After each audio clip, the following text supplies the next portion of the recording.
From University House. Let's go! The sound of Salford. If you're with me, make some noise! Manchester's biggest student radio station.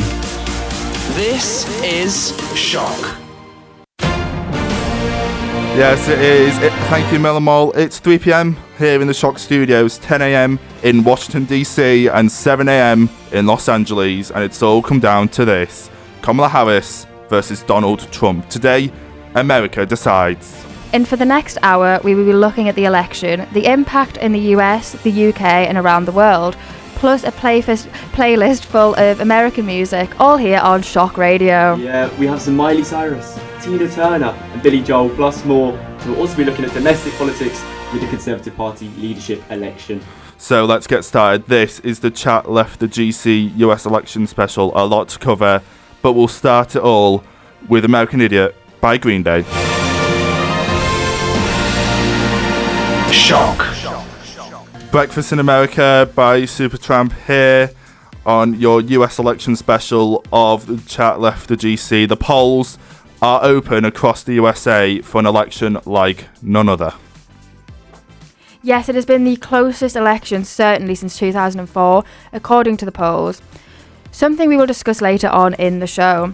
But a series of events could change all of that. The effect has already started. Yeah. Have you got an opinion on the election so far over in the US? Let us know via WhatsApp. The number you need is 07729 720 708. That's 07729 720 708. We'll be sure to read some of them later in the show. But before all that, let's welcome our wonderful guest host. You can hear that George isn't here today. She's unable to be with us. But we've got two incredible guest hosts to take over that role. We've got Izzy and Noah. Welcome to you both. Hi. Very glad to be here. Very excited. So very glad to be here. Tell us a little bit more about yourself, Izzy. Me, I am Izzy. I have a radio show on Thursdays, 12 to 1, Midday Mania. I'm also a film student. And me, I've got to say, I host a show every Monday. I'm usually here talking about music, but today I switched up and doing some politics. So, I'm very excited to be here. I'm a journalism student. I'm very excited to talk about it. So. Perfect. And Izzy, you do... What subject do you do? Oh, I do film production. We all try and have a few laughs along the way, just like yes. that. It's not going to be entirely serious, that's for sure. And also, if you, for some reason, feel so inclined, you can watch us live. We are over on the Shock website. Just go to shock.co.uk/studio, or you can listen in the usual ways online via the TuneIn app or on your smart speaker. Just ask it to play Shock Radio. But for now, let's get into the serious business of today, which is the US election. Let's first of all describe how the elections work in the US, because it's a very different system, isn't it? Yeah, it's so confusing. I've been obsessed with the election probably since 2020, but it is very confusing. Yeah. So, unlike here in the UK, they don't follow a first past the post for most of the election. There's some that does, but it's electoral college. So, a little bit of understanding about that. Popular votes does not equal the presidency. A few examples of this. Al Gore got 500,000 votes in 500,000 more votes in 2000, but George W. Bush eventually won the presidency. No, could you tell us a little bit more about how the Electoral College works and why we need to pay attention to very specific states? The Electoral College is it gives every state a certain amount of votes. We know that it's 270 votes that you need to win the Electoral College, and the Electoral College is the path to the presidency. 270 votes to win, and each vote is valued differently. So, we have Pennsylvania, we have one of the major swing states in this election, gives us 19 electoral college votes. That is massively key to boosting up your numbers and getting over that 270 mark. We know it's one that Kamala Harris has to win to be able to get over that mark, which is one that needs to be flipped, essentially. Yeah, it's very big. It's very important. The Electoral College in America is read into the Constitution. It's the First Amendment that the Electoral College exists. What happens when, obviously we haven't seen something like this, what happens if there's a tie in the Electoral College? So when there's a tie in the Electoral College, they have to go up to, I've forgotten the word, what's it called? Congress. Congress, that is the word. They've got to go to Congress, and the members there will vote themselves based on where they are from, who they are representing, and that will therefore lead to the final result on who the new president will be. Sorry, having a clear word muffle this morning. It's all right. This afternoon, it's 3 o'clock. It's all right. Just a few more things. It can take days to find out. Obviously, last week it took about a week to find out that Joe Biden was the president-elect at the time. They get sworn into office in January. Very different to over here. As you saw in the last election, it's very instant. It's very quick. And the transfer usually allows for a new government to be formed. I think one of the most sort of integral points this is that in finding out the winner, it's the networks. It's the news stations that decide who. They tell the people essentially who is the president-elect, and I think that's something that is quite sort of foreign to us because we are told quite officially that this is who the prime minister is going to be. We have them all stand up. I think a lot of people in the US, the senators, governors, they don't ever meet their person they're running against. No. Right, and I think it feels so sort of unofficial in the way that this thing is so important, but also seen as so sort of just decided by networks and polling. I think as well, one thing that's like very different compared to the UK is the way that they go to rallies to like convince people to vote for them. They will get massive stars, singers, all these people to come out and basically convince you why you should vote for them. It's not like when we vote for a prime minister, for example, we will sit usually in front of a TV and watch something going on, where in America you will go to a rally, they'll be in football stadiums, arenas, all these massive, massive places, and they will speak to hundreds of thousands of people every single, maybe twice a week, 3 times a week, which I think is so very different. Yeah, well, a lot's riding on this. Our very own Luke Jones has been in Missouri over the last week to get a general vibe of what's happening, but also see how the polls really do affect the election. We'll discuss that later, obviously, but this is what Luke describes as the mood at the moment in Missouri. People are getting fairly tired of the election and can't wait for it to be over. So yeah, it's a lot of people are at the point where they just want to forget about this sort of thing. So much still to happen. So much is going to happen over the next few days. Well, I think you're talking about people being tired of this election campaign. We know that these campaigns are vigorous and they're year round and they don't ever really end. I think we discount the fact in America they have elections every 2 years basically. Yeah. We have one every 5. Yeah. And I felt like when we had the 2017 election, people were shocked. People were like, "How are we having another election already?" We have these things, they're always rolling, and I think people forget that in this election they're also having door knockers for senators. We know there's 33 senators being elected. The whole of the House of Representatives is being fully elected again. Yep. And of course, the massive presidential debate. And I was listening to the Newsagents podcast, right? And they were talking to one of these door knockers in one of these swing states, and he's been out for hours. There's many of them. And they spoke to one of the people on the doorstep, and he said that he'd been knocked on the door 3 times in that one day. Really? So I think being tired of this election is a valid, but also I think there's so much still to happen. I think as well, a lot of people, I think in America especially, everyone has very, very strong views on who they support. Right. And then that goes on for so long, and then they have such strong beliefs about who they should vote for that when people don't agree with them, they're like, oh, I don't want to do this anymore. Yeah. Let's immediately get this person in power to prove to you that I was correct about this. It seems to a lot of the interviews I've listened to, I've actually been listening to a lot of like TikTok interviews, which sounds really ridiculous, but it's been a lot of people going around just interviewing people on the street about what their feelings are about the election at this point. A lot to ride on.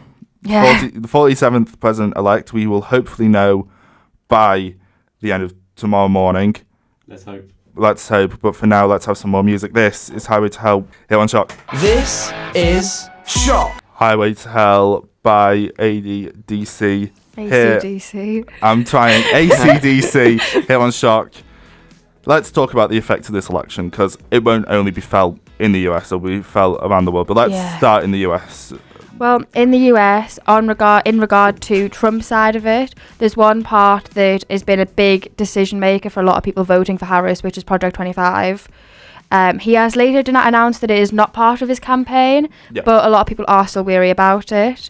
Project 25 has a lot of things included in it. The most important ones are that he wants to go back to a neutral kind of family where it would be a man, a woman and children. Yeah. He wants to get rid of gay marriage, abolish it, as well as a lot of transgender rights, and obviously he wants to continue overturning Roe v. Wade, and well, obviously he's already overturned it, but he wants to continue with that and make sure that abortion is illegal everywhere. It is one thing that he very strongly believes on, which obviously has taken a lot of, especially women, but a lot of men as well, to go, oh, actually, I don't know if I want to vote for you anymore, which has been a big part of decision makers for voting for Harris this year.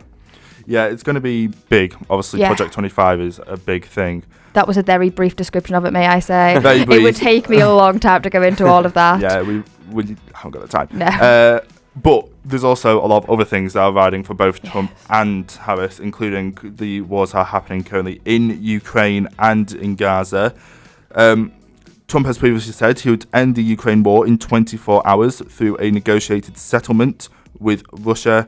However, and obviously Harris has supported Biden in allowing Ukraine to fight back.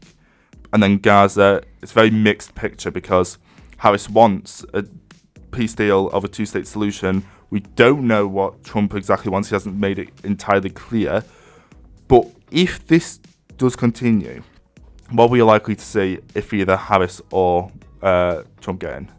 Right, well, I think this has been a major issue. There's a huge Arab American population. I think they've been very adverse to voting for Kamala Harris in this election due to her stance and the Democratic and Joe Biden's stance on funding towards Israel and working towards peace in Gaza and now in Lebanon. So I think it is a really, really integral issue, and I just think it could be a swing position in this election on top of other things. But with Harris elected, I do believe she would work towards that, but I do think that comes through. I think some people think she would be some sort of miracle worker. In reality, I think she would just try and continue negotiations with Netanyahu. I think the big issue, though, is the funding to Ukraine. Because I think the Republican stance is very, very adverse to delivering that funding, whereas Kamala Harris would continue on that. I think it is consequential for the UK and where the position stands on Ukraine and funding for Ukraine if Trump wins and removes that funding. I know. I think one thing as well, though, with it all is I don't think either party is really gone into much detail about what they would actually do. Right, it's just too much of they've just kind of said, oh, we are going to stop this. Yeah. They've not really given much information on what they're going to do. So it's very difficult to say, are they going to do this? Or is it just going to be empty promises again?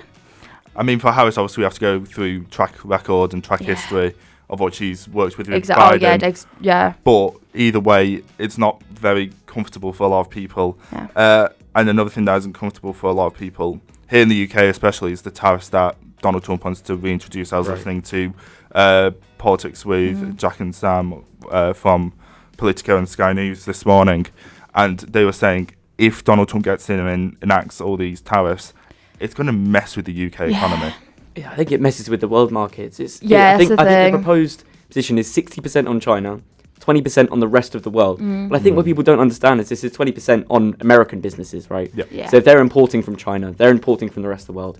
That's 20%. It massively, in the immediate, drives up consumer prices. Think of a company which doesn't produce something in China. Even small things, the zipper on your jacket. Yeah. People in America will face the consequences. Yeah, they will. Massively. And these tariffs, if they do come in, I think they're massively economically shaking their market crashing in a way. Yeah, I think as well, you've got to think of the companies that we have here that are American companies but still sourced from China. The amount of time, that's the amount of extra money that's going to be added on, not just to import the things they need into America, but then send it over to England. It's very populist to put simple solutions on complex things, and that's what's happening. It would also be very expensive for Americans. Online, on the TuneIn app, And on your smart speaker. Shock Radio. Uptown Girl with Billy Joel. Does that catch the first bit? Uptown Girl. Yeah, we got it. Yeah, we got it. Almost didn't. Right now, though, we're going to be talking about the polls and the opinion polls at the moment, which are coming out. Massive. Yeah. Some swing in some ways, some swing others. We've seen betting markets also have a part to play in this as well. Yeah, so a little bit about polls. If you don't know, opinion polls usually take a sample of the electorate, so maybe about 10,000 people, 100,000 people across the US, and they will decide who they want to vote for and then go from there. Then the poll aggregates will use that data, make up the figures, and hopefully it's accurate. The gambling odds, however, obviously it's influenced by the markets, so whoever purchases a bid will essentially increase the odds of that happening. What's happening with them is, Luke did mention this, I did cook it out, I'm sorry Luke, but he did mention that a lot of people, the states that don't allow betting, so they're going into a different state to make their bet, which influences that betting odds massively, and will so Donald Trump is on top to win according to the odds, according to the gambling odds, but not necessarily to win the election because people are going into different states where it's more likely and all that. Reporter Luke Jones is in Missouri. He was talking about the polls earlier today. Later on, the polls are suggesting it's fairly close between Trump and Harris, but people around here aren't really getting that sense. They are thinking it's swinging one way. So it is swinging one way. It could absolutely be anything. Been tracking the odds for the last few weeks. So from the 24th of July, and I kind of have to discount that because it's an anomaly, but I will also include it. Harris has gained 3.1% in the polls, Trump 2.9%. That's how close it is. It is so close this year. Absolutely. There's a 1.2 percentage point gap. That has not been seen in years. No. Put it that way. Is it? It's just, it's been like a long time since it's been this close. And then the big decider for all of this is going to be the swing states. They both need Pennsylvania. And then whichever one gets Pennsylvania, they will need a certain amount of states difference to win. So, for example, if Kamala gets Pennsylvania, she will need probably either Georgia or Nevada to win. Where Trump, if Harris gets Pennsylvania, will need to get Michigan, Wisconsin, and 2 other states to be able to win that electoral election. So it is very dependent, where if Trump gets Pennsylvania, Harris will need quite a few more states to be able to overpower him. And let's not overstate how big of an effect these swing states can have. Pennsylvania has 19 votes. Yeah, Pennsylvania is the one that will literally really be the decider. So what will tip the winner over the line. It will definitely tip it. Right. Well, obviously, we didn't mention this before, a lot of the states have the winner takes all system, where if even by 1% the winner is Donald Trump, he'll get all the votes for that state.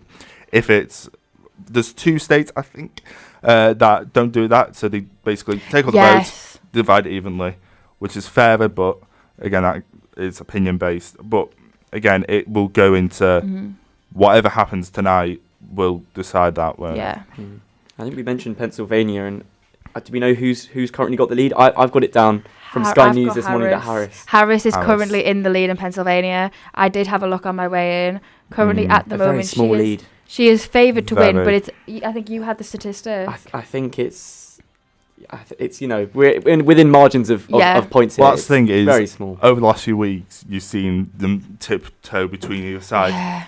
It's not a lot. It's There's nothing less than one. It's less than 1 percentage point between them. So it is neck and neck in these key states, and these key states will decide who wins. See, with Pennsylvania, Trump has been rallying more at Pennsylvania, where Harris has been going to some of the other states, that if she won those states, she could still win. Does that indicate some sort of loser mindset in your eyes? No, I think her mindset is that if I don't win Pennsylvania, I probably won't win.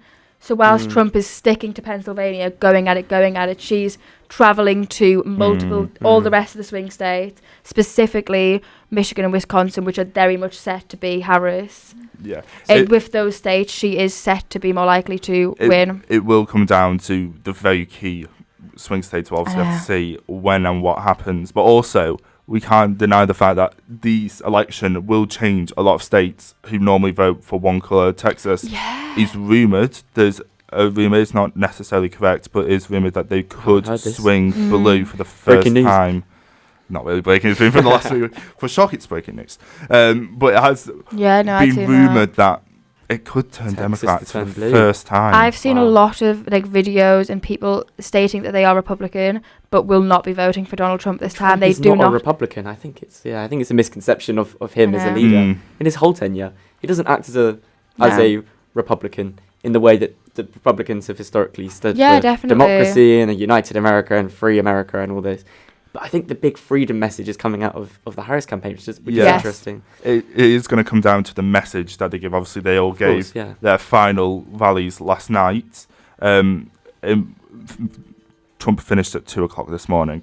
So that's how long he usually tends to stay on stage. But also, that could hinder him more than it helps him, purely because we could look at a potential over-promotion of Trump. Sorry, I'd seen a video on, I think it was Sky News last night, where people were actually walking out of the rally, going like, "Oh, it's gone on too long, I'm leaving now." And as people were going in, people were like, "No, I'm leaving, we're going." And there was hundreds of people leaving the stadium.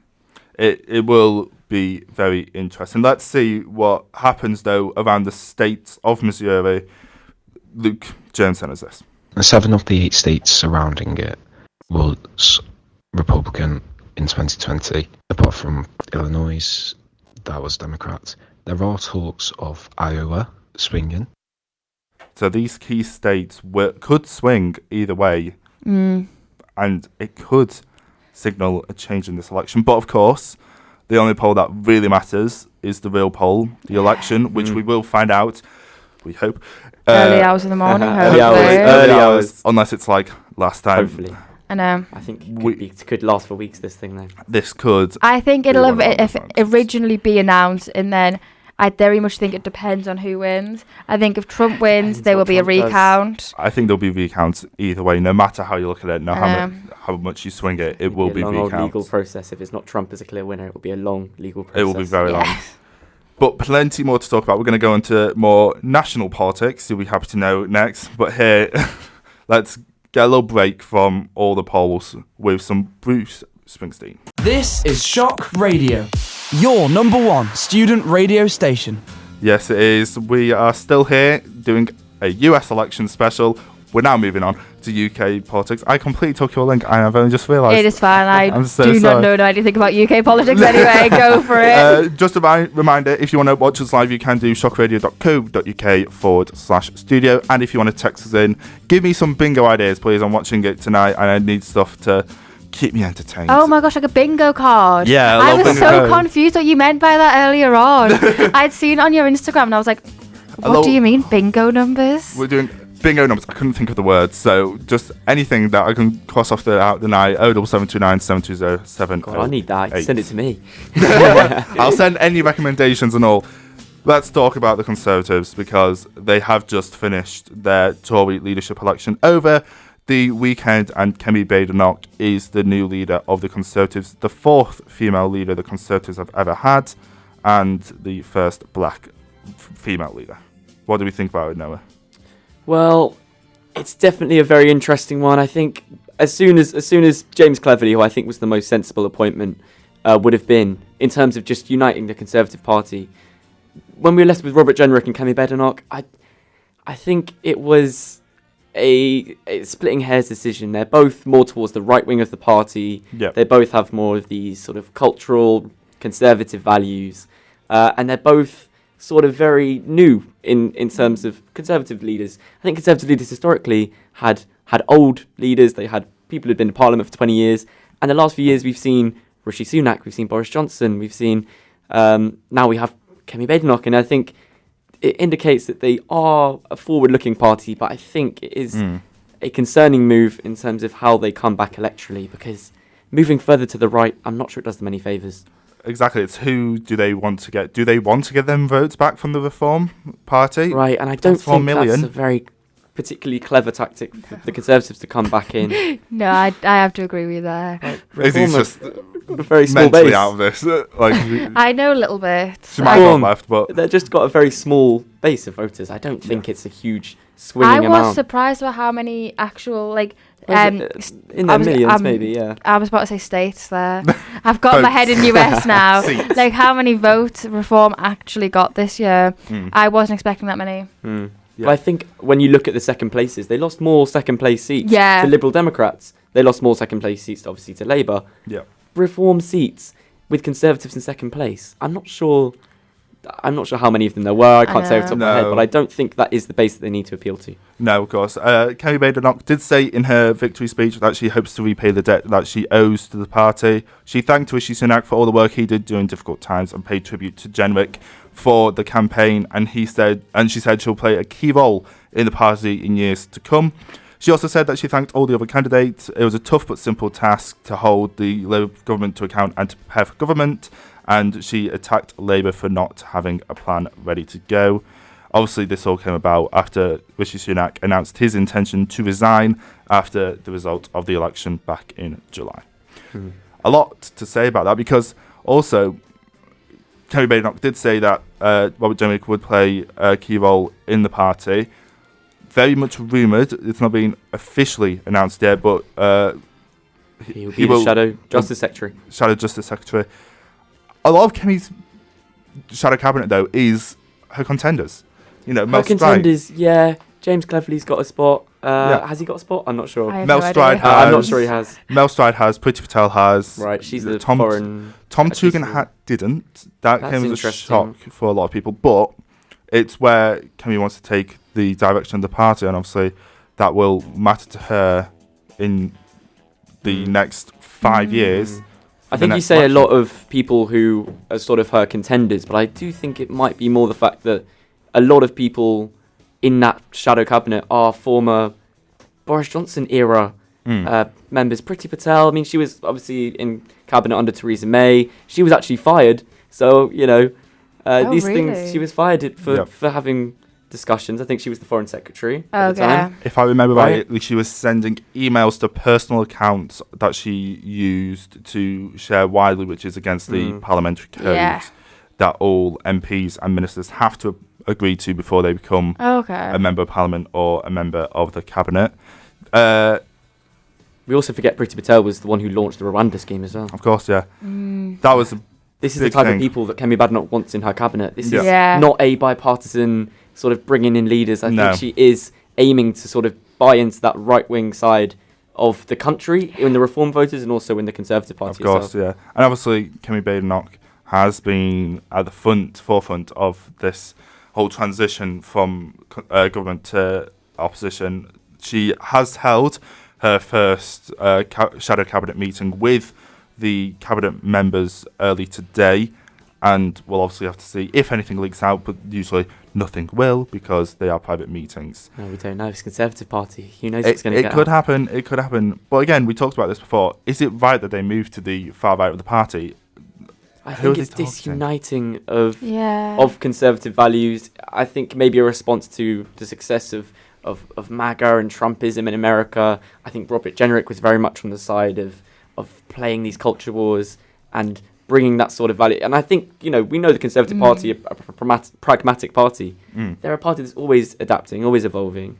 And that's why they've become one of the most electorally successful parties in Europe. Yeah. But what the problem with that is that when you become pragmatic, which there can often be two routes of pragmatism, and I think unlike a normal Conservative Party, this pragmatic move they've made, which is to move further to the right, actually works to disunite the party, alienate an older base who are more of older Conservative values. And the new base is not one which is of any substantial growth. It's not growing. It's stagnating. It relies on shock value politics and populism, and the type of populism that Nigel Farage puts out. And I don't think that works for a modern Conservative Party, and No, I it don't think definitely it would be doesn't. electorally successful for them. No, absolutely not. I think especially with like trying to going along with those kind of views, that it isn't going to attract our generation and younger generations a lot of the time. And they're the generations that you need to be attracting There is now. a misconception of populism and of Trumpism. Yeah. That it attracts a young, mostly male voter. I don't think that works here to challenge the Labour majority. Yeah, and despite, I don't think Labour have had the best start, of course. We know that. No. But They have had a few issues. But again, Kemi Badenoch has a lot of work to do, not only to... I think the question is, does she stay at the forefront by the time we get to the next That's the general question. election? She has to fix the party's reputation, because a lot of people now have the reputation of the Conservative Party being the revolving door of leaders. Obviously, we've had 5 Tory leaders in the last 5 years. Theresa May, Boris Johnson, Liz Truss, Rishi Sunak, and now Kemi Badenoch all have been leader of the party in the last 5 years. It's now she needs to figure out how to reunite that party and keep leaders in place. And what the Conservative Party need to do is just secure the base of their voter support. Yeah, and definitely agree with that that. is sort of galvanising a unity in the party. And what this appointment does, I'm not sure it unites as in the way that they need to make themselves an electoral challenge. And actually, I think it is positive for democracy to have a strong opposition party. So I'd much prefer there to be some centrist bipartisan work between the two parties to make an effective government.